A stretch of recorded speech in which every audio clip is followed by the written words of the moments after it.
Halo sahabat Wirid, terima kasih kepada semua sahabat Wirid Traveling with Jesus yang sudah banyak mensupport channel ini.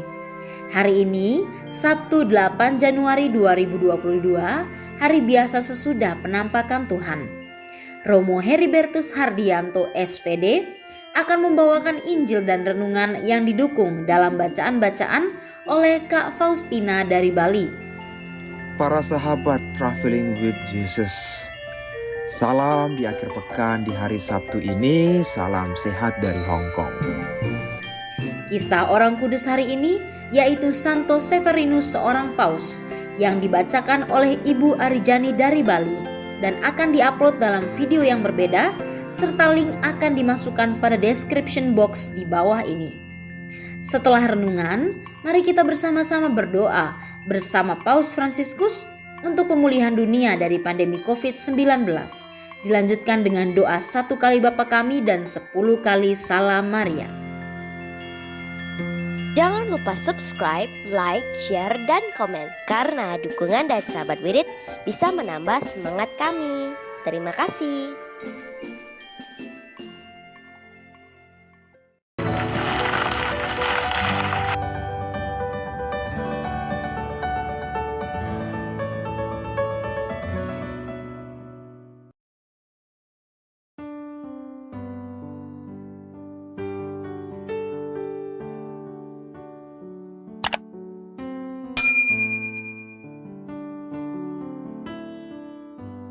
Bapak, Ibu, Saudara sekalian, selamat datang di channel Traveling with Jesus, teman baca Alkitab setiap hari bagi Anda semua. Bacaan kami ambil dari kalender liturgi Katolik. Mulai sekarang, Anda bisa mengakses bacaan yang kami bacakan dalam bahasa Indonesia, Inggris, dan Italia.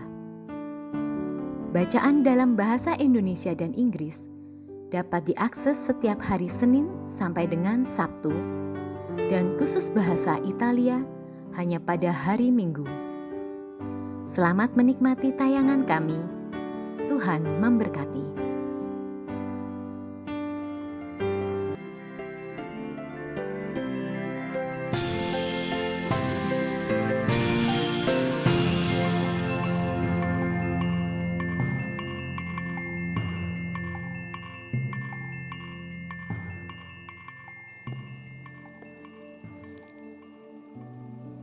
Demi nama Bapa dan Putra dan Roh Kudus. Amin. Datanglah ya Roh Kudus, datanglah dengan kekuatan hati Santa Perawan Maria yang tidak bernoda mempelaimu yang terkasih. Datanglah, bimbinglah kami, hiburlah kami. Katakan pada kami apa yang harus kami lakukan, dan bantulah kami memahami kehendak Tuhan dalam hidup kami melalui firman-firman yang kami dengar hari ini. Amin.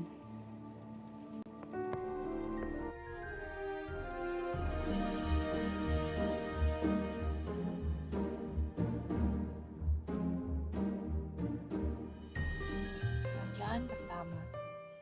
Allah mengabulkan doa kita. Bacaan dari surat pertama Rasul Yohanes. Saudara-saudaraku terkasih, inilah sebabnya kita berani menghadap Allah, yaitu karena Ia mengabulkan doa kita, jikalau kita meminta sesuatu kepadanya menurut kehendak-Nya. Dan jikalau kita tahu bahwa Ia mengabulkan apa saja yang kita minta, maka kita tahu juga bahwa kita telah memperoleh segala sesuatu yang kita minta kepadanya. Kalau ada orang yang melihat saudaranya berbuat dosa, yaitu dosa yang tidak mendatangkan maut, hendaklah ia berdoa kepada Allah, maka Allah akan memberikan hidupnya kepadanya, yaitu kepada dia yang berbuat dosa yang tidak mendatangkan maut itu. Ada dosa yang mendatangkan maut, dan tentang ini tidak aku katakan bahwa ia harus berdoa. Semua kejahatan adalah dosa, tetapi adalah dosa yang tidak mendatangkan maut. Kita tahu bahwa setiap orang yang lahir dari Allah tidak berbuat dosa, tetapi Dia yang lahir dari Allah melindungi orang itu, dan si jahat tidak dapat menjamahnya. Kita tahu bahwa kita berasal dari Allah, dan seluruh dunia berada di bawah kuasa si jahat. Akan tetapi kita tahu bahwa Anak Allah telah datang, dan telah mengaruniakan pengertian kepada kita, supaya kita mengenal yang benar di dalam Anaknya Yesus Kristus. Dia adalah Allah yang benar dan kehidupan yang kekal. Anak-anakku, waspadalah terhadap segala berhala. Demikianlah sabda Tuhan. Syukur kepada Allah.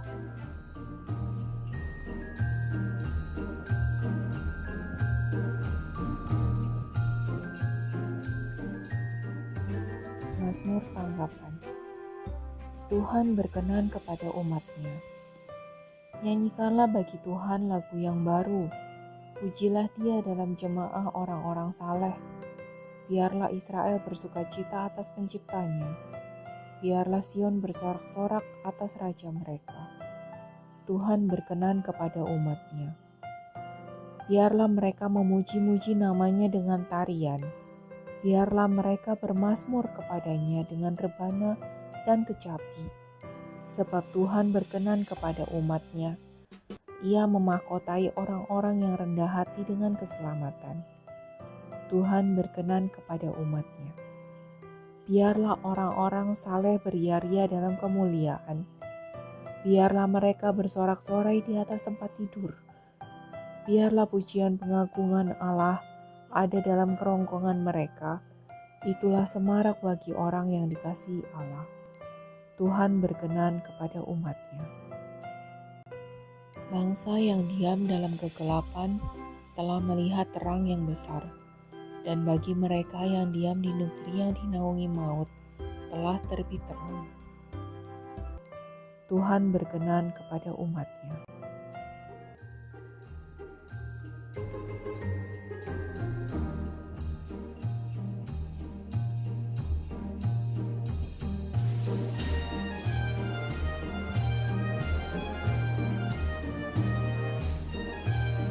Bait pengantar Injil. Alleluia, alleluia. Bangsa yang diam dalam kegelapan telah melihat terang yang besar. Dan bagi mereka yang diam di negeri yang dinaungi maut telah terbit terang. Alleluia, alleluia.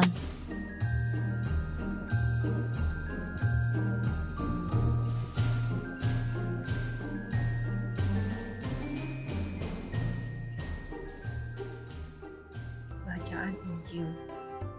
Sahabat mempelai bersukacita mendengar suara mempelai. Inilah Injil suci menurut Yohanes. Sekali peristiwa, Yesus bersama murid-muridnya pergi ke tanah Yudea, dan ia diam di sana bersama-sama mereka dan membaptis. Akan tetapi Yohanes pun membaptis juga di Ainon, dekat Salim, sebab di situ banyak air.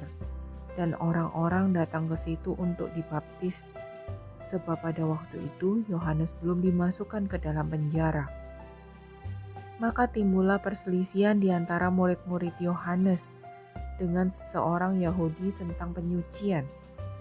Lalu mereka datang kepada Yohanes dan berkata kepadanya, "Rabi, orang yang bersama dengan engkau di seberang sungai Yordan, dan yang tentang dia engkau telah memberikan kesaksian, dia membaptis juga, dan semua orang pergi kepadanya."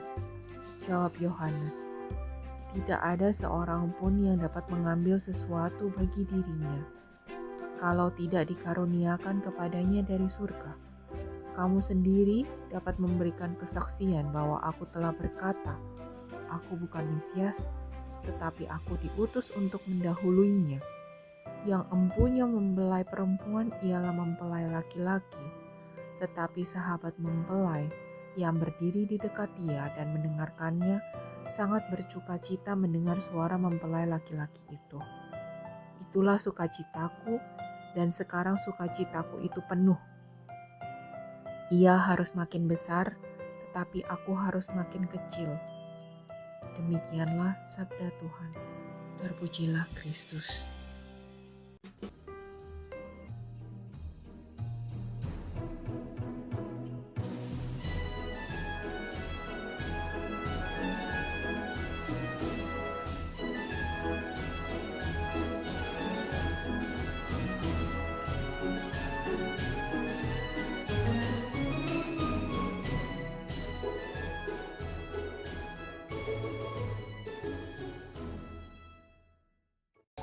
Ia harus makin besar.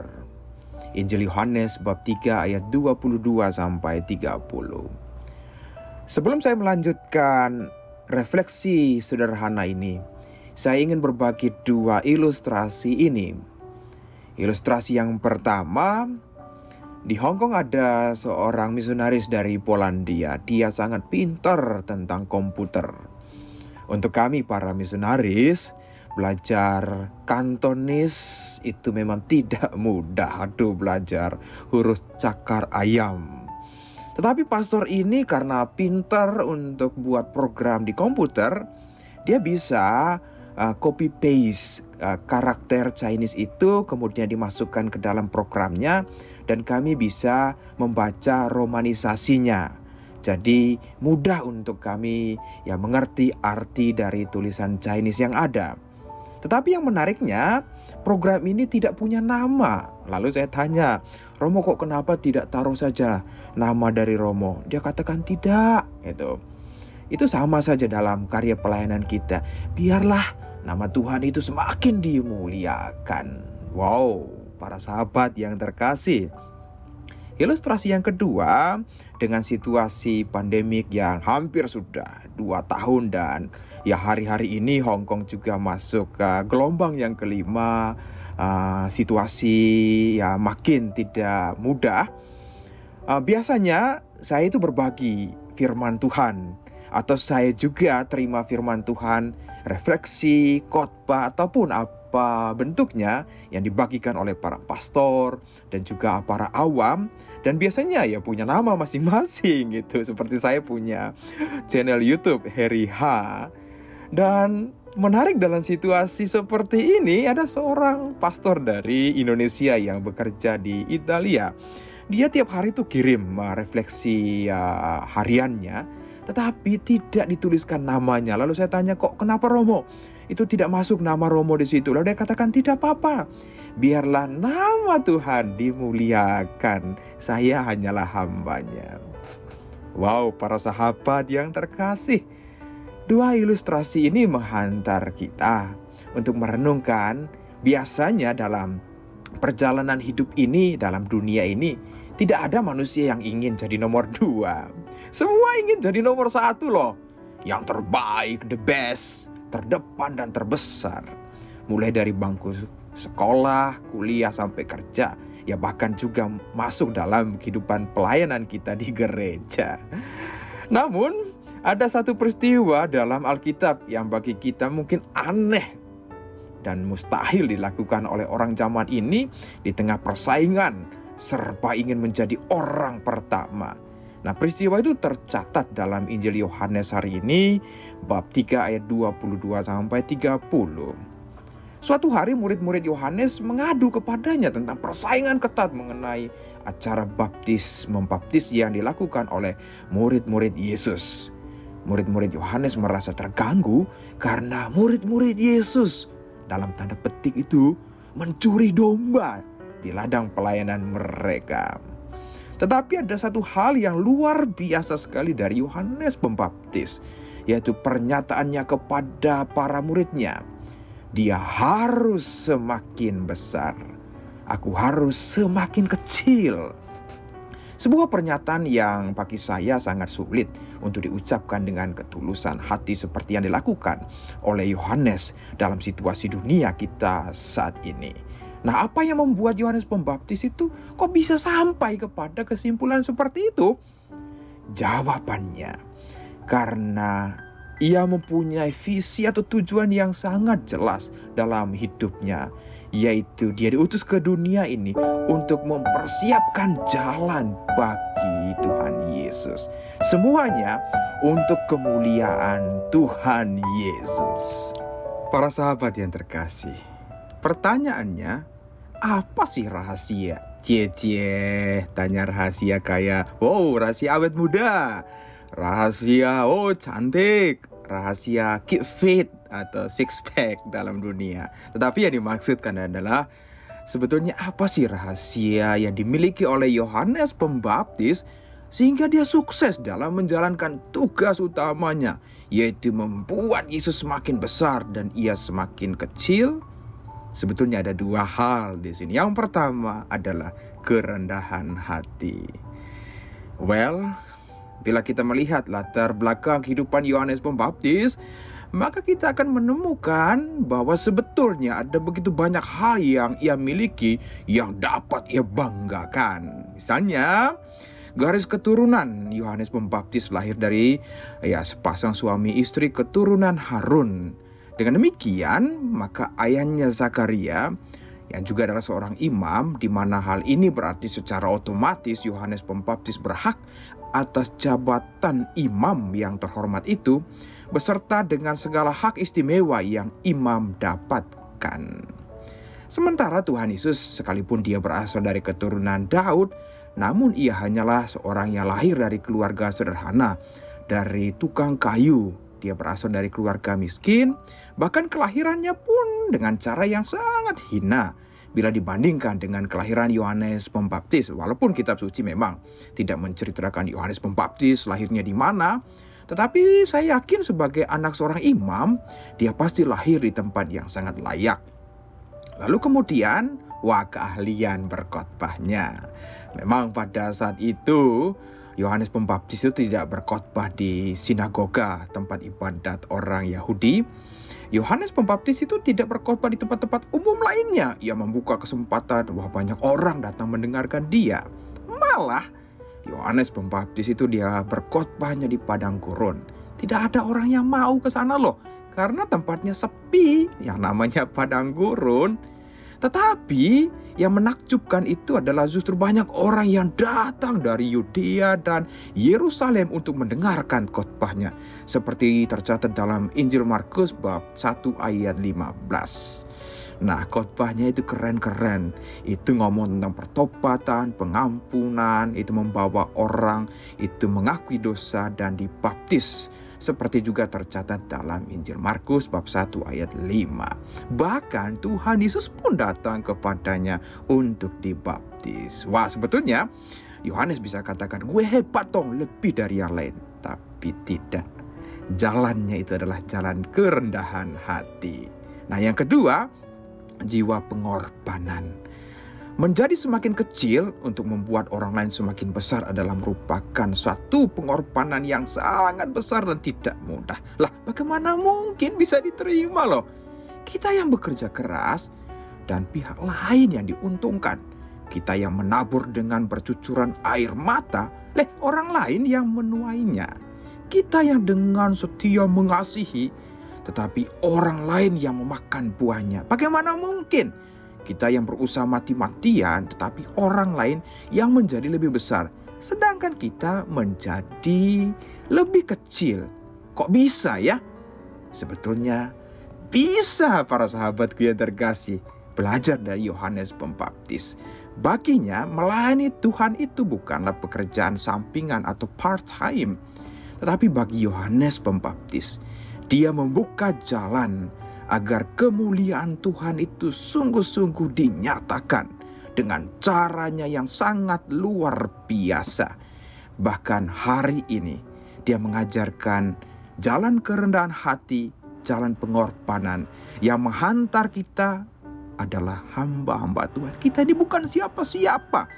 Karena darah Kristus kita diselamatkan. Dan dengan demikian para sahabatku yang terkasih, menjadi semakin ringan sebetulnya bagi kita.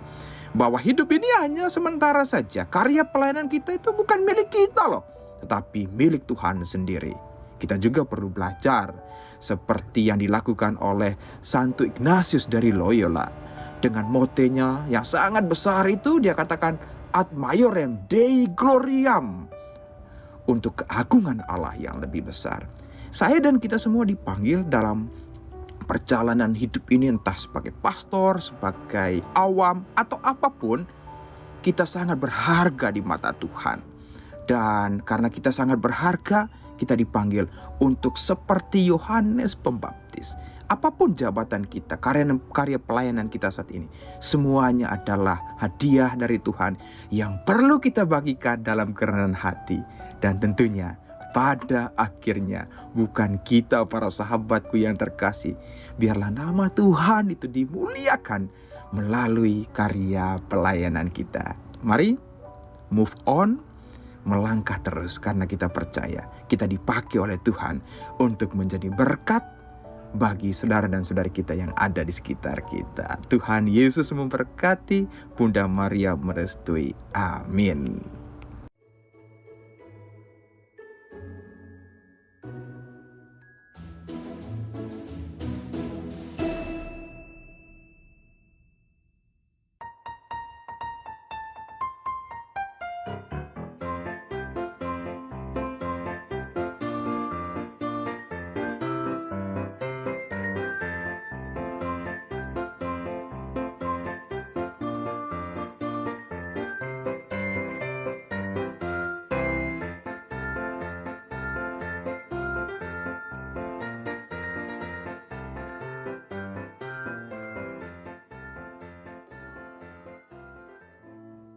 Doa dalam masa pandemi bersama Paus Fransiskus. Kami datang ke dalam rengkuhan tangan-Mu, oh Bunda Allah yang tersuci. Dalam situasi genting ketika seluruh dunia terhimpit oleh penderitaan dan kecemasan, kami menghadap-Mu Bunda Allah dan Bunda kami dan mencari perlindungan di bawah naungan-Mu. Oh Perawan Maria, di tengah pandemi ini arahkanlah pandangan-Mu yang penuh belas kasih kepada kami. Hiburlah setiap pribadi yang berada di ambang keputusasaan dan sedang meratapi kepergian orang-orang yang mereka cintai, yang terkadang dimakamkan dengan cara yang membukakan hati. Tinggallah dan teguhkanlah mereka yang memedulikan keadaan orang-orang terkasih yang sedang sakit, namun tidak bisa berada dekat dengan mereka demi mencegah penyebaran virus ini. Penuhilah dengan harapan mereka yang terombang-ambing oleh deru kecemasan pada masa depan dan dampaknya bagi perekonomian serta pekerjaan. Bunda Allah dan Bunda kami, doakanlah kami kepada Allah Bapa yang penuh belas kasih agar masa sulit penuh rasa cemas ini dapat berakhir dan semoga fajar harapan serta ketenangan boleh kembali menyisi. Ya Bunda, seperti yang telah Engkau lakukan di Kana, mohonkanlah kepada Putra Ilahi-Mu rahmat penghiburan bagi keluarga dari yang sakit dan setiap orang yang sedang menderita sakit. Semoga mereka tetap dapat menjaga keyakinan dan kepercayaan yang teguh akan karya penyelamatan. Lindungilah para dokter, perawat, petugas kesehatan, dan para relawan yang berada di depan situasi genting ini dan yang sedang mempertaruhkan hidup mereka guna menyelamatkan banyak orang.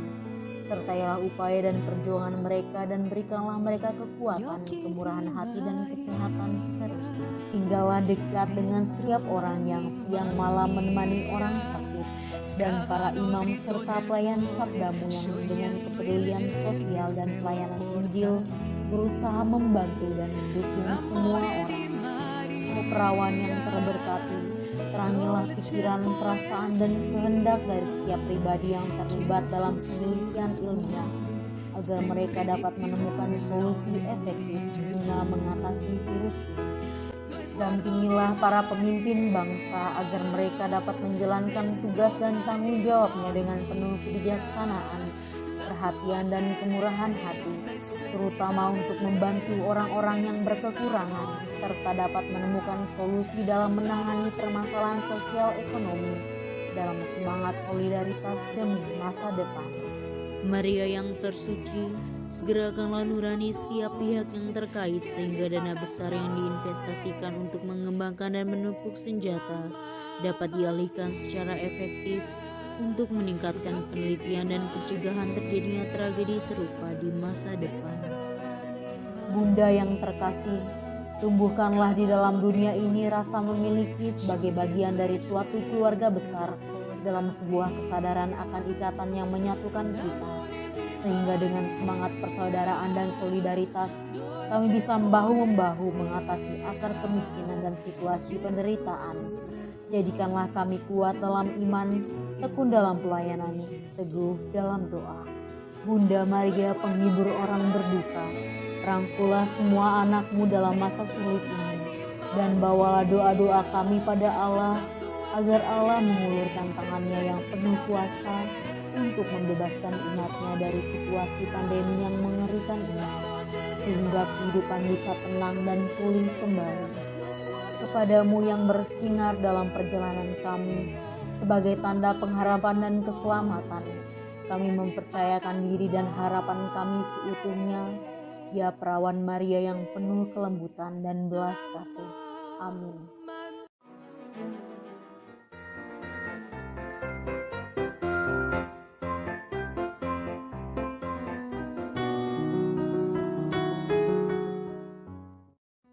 Bapa kami yang ada di dalam surga, dimuliakanlah nama-Mu. Datanglah kerajaan-Mu, jadilah kehendak-Mu di atas bumi seperti di dalam surga. Berilah kami rejeki pada hari ini, dan ampunilah kesalahan kami, seperti kami pun mengampuni orang-orang yang bersalah kepada kami. Dan janganlah Engkau masukkan kami ke dalam pencobaan, tetapi bebaskanlah kami dari yang jahat. Amin. Salam Maria, penuh rahmat, Tuhan serta-Mu. Terpujilah Engkau di antara wanita, dan terpujilah buah tubuh-Mu, Yesus. Santa Maria, Bunda Allah, doakanlah kami yang berdosa ini, sekarang dan waktu kami mati. Amin. Salam Maria, penuh rahmat, Tuhan serta-Mu. Terpujilah Engkau di antara wanita, dan terpujilah buah tubuh-Mu, Yesus. Santa Maria, Bunda Allah, doakanlah kami yang berdosa ini, sekarang dan waktu kami mati. Amin. Salam Maria, penuh rahmat, Tuhan serta-Mu. Terpujilah Engkau di antara wanita, dan terpujilah buah tubuh-Mu, Yesus. Santa Maria, Bunda Allah, doakanlah kami yang berdosa ini, sekarang dan waktu kami mati. Amin. Salam Maria, penuh rahmat, Tuhan serta-Mu. Terpujilah Engkau di antara wanita, dan terpujilah buah tubuh-Mu, Yesus. Santa Maria, Bunda Allah, doakanlah kami yang berdosa ini, sekarang dan waktu kami mati. Amin. Salam Maria, penuh rahmat, Tuhan serta-Mu. Terpujilah Engkau di antara wanita, dan terpujilah buah tubuh-Mu, Yesus. Santa Maria, Bunda Allah, doakanlah kami yang berdosa ini, sekarang dan waktu kami mati. Amin. Salam Maria, penuh rahmat, Tuhan serta-Mu.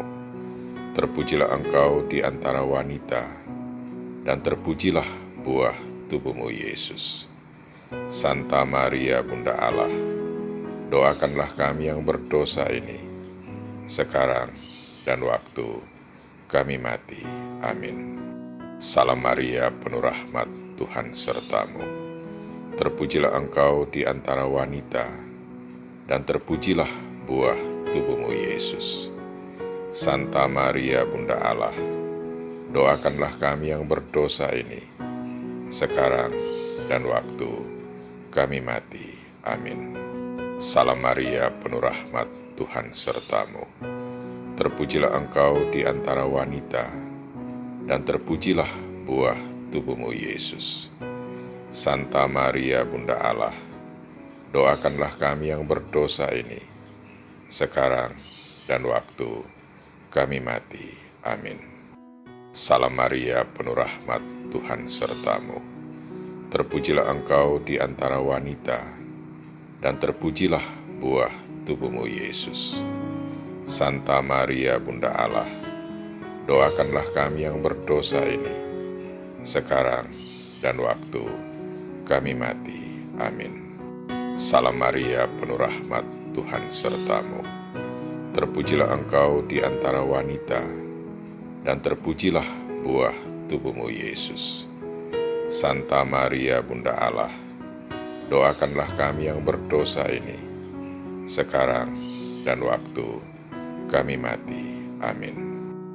Kemuliaan kepada Bapa dan Putra dan Roh Kudus, seperti pada permulaan, sekarang, selalu, dan sepanjang segala abad. Amin. Terpujilah nama Yesus, Maria, dan Yosef, sekarang dan selama-lamanya. Amin. Ya Yesus yang baik, ampunilah dosa-dosa kami, selamatkanlah kami dari api neraka, dan hantarkanlah jiwa-jiwa ke dalam surga, terutama mereka yang sangat membutuhkan kerahiman-Mu. Amin.